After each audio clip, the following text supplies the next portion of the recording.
So today we're going to be talking about Chapter 5, Section 3, which is titled Democracy in Greece's Golden Age. And so we're going to be looking at a number of democratic principles and really kind of a high point in Greece's Golden Age. And so before we get to the horrors of the Peloponnesian War, I wanted to spend some time really looking at some of the enduring legacies, some of the reason why these people matter and they're worth talking about. So first off, let's start with one of the most famous leaders of the city-state of Athens. This man was named Pericles. He's a brilliant politician. He was an inspiring speaker and a brilliant military commander. And his reign lasted from 461 BCE through to 429. So he had a significant reign of more than 32 years. But he was the ruler of Athens during this terrible war.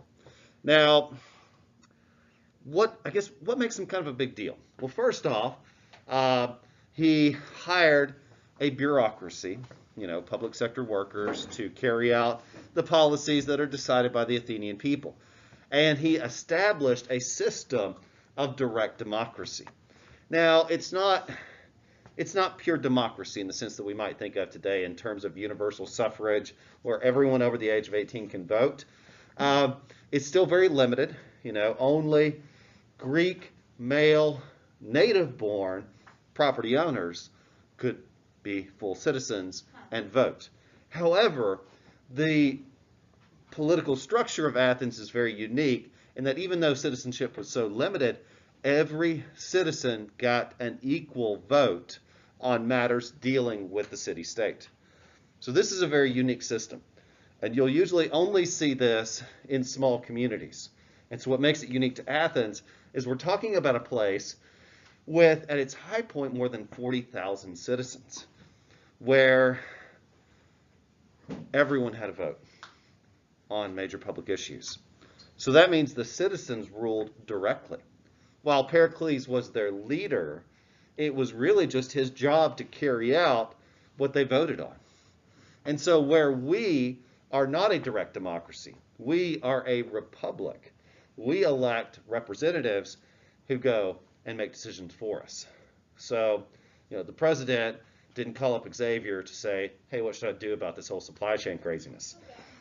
He's not just saying, hey, Americans, by the way, check your phones at 9 o'clock. You'll get a notification. Click yes or no. Should we totally go to war? And 300 million people, yeah, okay. Well, that's what it is. That would be direct democracy. We are a republic. So, meanwhile, the Athenians were very powerful people, very wealthy, very influential. They were the most populous of all the city-states of ancient Greece. And they were part of this alliance called the Delian League that really dates back to those Persian wars that I was telling you about that united the Greek people to defeat a stronger foe. And Sparta used these alliances to really push everybody around. And they became a dominating force within the Delian League. Now, Sparta resented this because, of course, the Spartans saw themselves as supermen, as the most, hardcore of all the city-states. They were like, if anybody should be the boss, it's us. Meanwhile, this is a golden age of ancient Greece. And Pericles used public funds to build beautiful structures, like the statue of Athena, like the Acropolis, like all of these enduring Greek sculptures. I mean, their works of art are so influential that you can still see examples of Greek architecture all throughout. Like if you've ever heard of like these old plantation homes that have the Corinthian columns, those are big white pillared columns that go in the front of some beautiful buildings. Corinth is a Greek city-state. Yeah, the White House I think has some. And so that's a Greek design. So anyway, not only did they build all of these beautiful structures, what it really did was stimulate the economy. So if you've heard our president recently talking about the Build Back America program, where he wants to fix all our crumbling roads, and sidewalks and all these pipes that were built in the 1930s that need to be replaced. So he's doing two things there. Number one, there's lots of stuff that needs to be fixed in our country. Number two, that would create a lot of jobs. And this type of stimulus program, well, it's exactly what Pericles was doing. So really, the ancient Greeks have given us lots of examples of brilliant things that can be done. So, examples of Greek architecture. This is on the Erechtheion temple, dating back to the 5th century BCE from Athens. And in regards to architecture, the Parthenon is probably the most famous. If you think of ancient Greece, often this is the structure that comes to mind. In fact, when I showed you guys a picture of Athens, yes, sir? Giant circle thing? Not quite. It's a giant rectangle thing. It has these big pillars. There's actually a full-scale replica of this in Nashville, Tennessee. So if you're ever in Nashville, you're downtown exploring, doing the tourist thing, go check out the Parthenon. It's so cool. It's, yeah. I used to live near Nashville, so it's beautiful. But it's this giant structure, at least as tall as this building, and it's supported by these columns that I was telling you about. And inside is about a 2-story tall statue of the goddess Athena, which is the goddess of wisdom. So it's this beautiful temple, and it's really wonderful. So again, just if you're in Nashville, check it out. But they created so many works of art that had such an enduring legacy that it's now just called the classical style. And so if you ever hear in terms of buildings, a classical style of architecture, just means really going back to what the Greeks did. And they were so influential that they were replicated even through to the present day. So another part of Greek history that has an influence on you, but maybe you've never thought about it, is their plays. Their plays, their literature. And really, they were the first to popularize theater as not just telling stories, but as a true art form. And a number of Greek plays are still influential. And still, you'll find movie directors, writers, and producers of all types using these story models that were first established by the Greeks. I guess the fancy word for that is an archetype. So when, for example, Star Wars, has the hero's journey. Luke Skywalker goes from little nobody farmer to big Jedi guy. And that's just an archetype called a hero's journey. Now, George Lucas didn't invent that by any means, and really it dates back so many years. You could even argue that it's an aspect of Greek drama. And so the Greeks were famous for two particular types of drama. It's not the only types they did, but these were the ones that seemed to be their favorite because we have the most of them. Number one is a tragedy. Tragedy. And so that's where you hear the words Greek tragedy. It just means a tragedy from using one of these classical story structures. And my favorite of these is the story of Oedipus Rex. Do you guys do Oedipus in Miss Pierce's class? Yeah. Okay. Ask her. It's a really cool story. I can't remember if she does that with you guys yet, but I'm going to just kind of give you the summary. So Oedipus Rex was this young prince who was born with a terrible prophecy. Yeah. And from his birth, it was prophesied that one day he would kill his own father and that he would do something unspeakable to his mother. Oh, he did do that. And out of great fear, the parents gave him over to someone. This is really the story of Snow White, by the way. The parents gave him over to someone to have him killed. They didn't want to do it themselves, so they said, hey, you, go do this. Take him outside the city and kill him. We don't want to know about it. We don't want to see it. But this needs, he's prophesied to do evil things. So yeah, they gave him to somebody, said, do the bad thing. And the man took baby Oedipus outside the city, and he couldn't do it. I mean, really, who could? Like, he didn't have the heart to do that. So he took the young baby away to a neighboring city-state, and he raised him as his own. And the young boy grew up to be a strong and brave man. And in fact, he had already earned quite the reputation for being an adventurer, for being a hero. Of course, this is ancient Greece, so he's fighting gods and octopuses and who knows what. And there's yes, ma'am. So did the parents did he go back into town and the parents just thought it was somebody else? Well, we'll see. Let me finish the story and you'll see. Yeah. So news reached Oedipus, and he never knew about this. So the man who was supposed to kill him never told him about his parents. That's just something you don't want to tell a kid, that your parents tried to kill you. So never told the kid about this. So the kid heard about a terrible monster attacking a city. Of course, it's a bit mythical. I mean, it's a story. A terrible monster attacking a city. And of course, being the hero he was, he's going to go do something about it. So he hops on his horse, and he goes riding as fast as he can to save this city from the horrible monster. While he's riding his horse, he gets into a wreck with this random person. Horses, yes, can wreck. So the two crash. Neither were really hurt, but they were pretty angry at each other. They started shouting. They started fighting. They pulled out weapons. And Oedipus, being the great legendary hero he was, killed the man.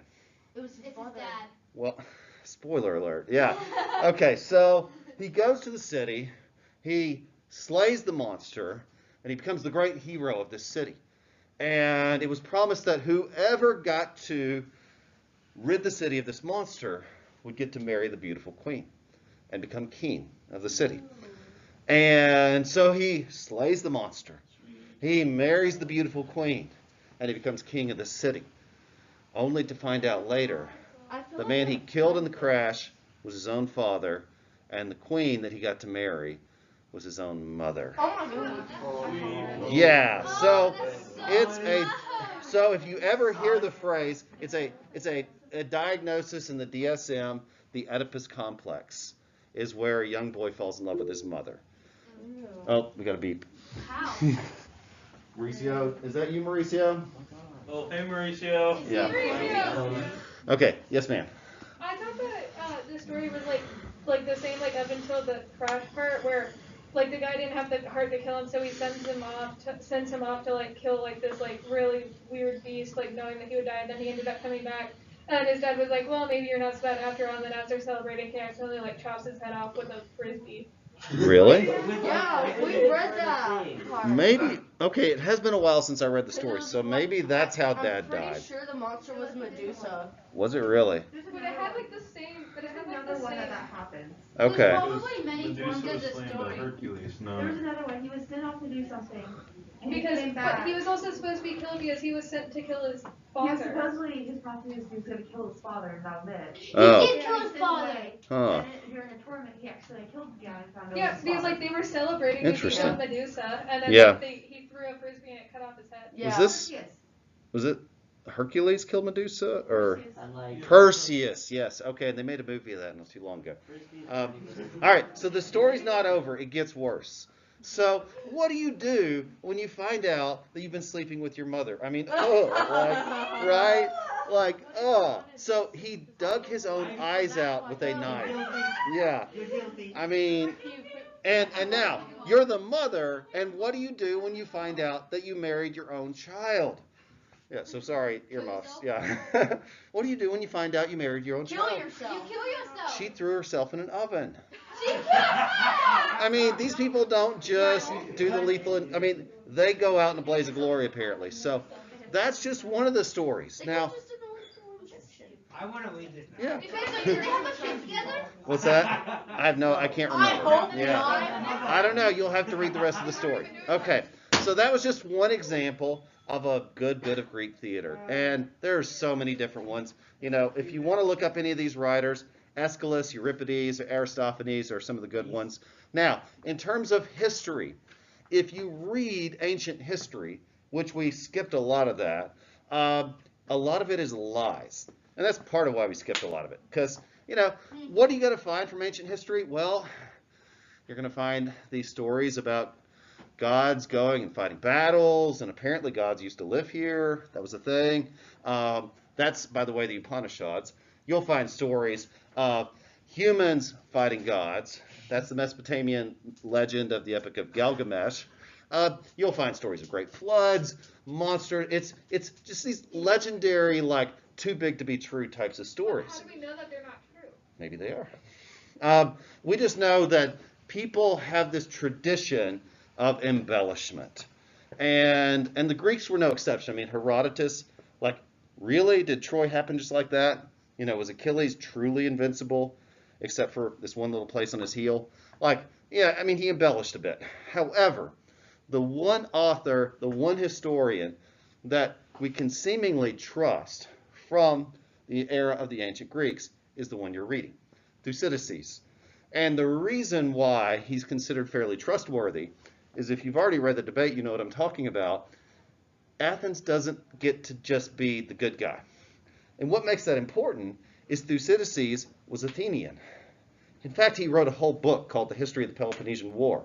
And if you read it, it's one of these histories that when you read it, you walk away going, man, he's really hard on his own people. And what makes that unique is no one else has ever, up until that time, written an expose of their own country. Until Thucydides. He's the first to openly criticize his own people in a famous written work. So he's kind of a big deal. He's the first historian that we can begin to trust. And plus, the things he said in the book, we've been able to confirm many of them. Whereas Herodotus, like, seriously, 300 versus 5 million, makes for a great story, but again, he's lying. Okay, so the Peloponnesian War. The two city-states that we know the most about now, Sparta and Athens, go to war with one another. The main reason is Sparta was jealous that Athens was so powerful. They wanted to usurp Athens and become the leader of the Greek world. Now, clear advantages. I mean, Sparta has the best army. I mean, who else can throw a spear like that? Who else can just punch someone and kill them? I mean, these guys are just hardcore. Like, they are the better army. These are people that have been trained to fight since they were 6, and so that's all they know. However, Athens is the wealthier city-state. They have the better navy. They have better ships. They have better equipment. They have more people, really. So they actually have quite the advantage until a plague strikes. We don't know what it is. You know, maybe COVID like 1.0, but it wipes everyone out. This is terrible. It kills a significant number of the population. We don't know. In fact, before we get into microbiology, they just called anything the plague. Like, what was it? Well, maybe dysentery, maybe cholera. Who knows? But whatever it was, yeah, plague. So when you hear of plague in the ancient world, it could be anything. But in this case, it just seemed to kill a lot of folks on both sides. And so even though the battle itself didn't kill that many people, the plague decimated. And it was made worse, of course, because they were fighting amongst themselves, and so they were bringing it back home. And it killed lots of people, including this great leader, Pericles. Now, eventually, the two city-states signed a truce. Athens got to call themselves the winner, but really, Sparta gained the victory. Now, even though the two, both thought they came out on top, in reality, it was there's another Greek word to learn, a Pyrrhic victory. And all that means is that while both sides maybe claimed the victory, both sides really lost. And so, if we were looking back on this from an outside perspective, perhaps you could argue Sparta won, but the point is it doesn't really matter because it kind of collapsed both civilizations. Would you consider it as like a tie or something? Like a tie? I mean, yeah. What was useless? It's like, eventually the Spartans did lay siege to the city of Athens, and they did break the walls, and they did get in. But actually the plague killed more people than anyone. And in reality, both city-states suffered horribly. Their populations dwindled. We don't see a lot of writing coming out of the post-Peloponnesian War period. And that's just... Yeah, I mean, there was Thucydides. He survived, and his book made it. And, he kind of chronicles this story in a first-hand point of view. But yeah, Liam? It's 2 o'clock. Yes, yeah, so we got to get moving. So, Wait, so what do you mean that they would have done better off if they didn't have this word? what's that? Absolutely, yes. It would have been better for everyone involved had they not. So, the last point I want to make in closing is the last real important legacy that I wanted to talk about is Greek philosophy. And there are just some important concepts that come out of the Greek world. For example, Socrates' insistence on the unquestioned life is not worth living. Aristotle and his first notion of physics, while really he only believed there were 5 basic elements: earth, land, air, water, and then ether. And he also believed that magical chariots pulled the planets around crystalline spheres. So he missed a few big things. But he was the first to really try to make an understanding of the world. And so, I mean, not only that, but just these Greek philosophers give us this legacy, kind of this thought pattern that we continue to use today, that we continue to replicate. For example, Protagoras was really the first writer to begin to openly question the religion of the people around him, even the existence of any of these gods, for one. Okay, so here's Socrates again. He's the one who asked all the questions. One fun, quick story about him. He asked so many questions, everybody got mad. Like, you ever ask why to your parents so often they just tell you to stop? So he was that guy. He asked why so many times. Athens told him to stop. He wouldn't. They sentenced him to death for, quote, corrupting the youth of Athens. And they gave him the choice: either be exiled or die. And he chose death. So he had to leave. Yeah. Okay, so Plato is the one who wrote the Republic that I was telling you about. I think the really important legacy here is that, well, he gave us the first early treatise or treatment of all the different existing systems of government at that time. So, Aristotle, again, is the guy who came up with the scientific method. Very primitive, sure, but could you do what he did without a telescope? Anyway, that's all I got for now. Let's go ahead and get to our group work.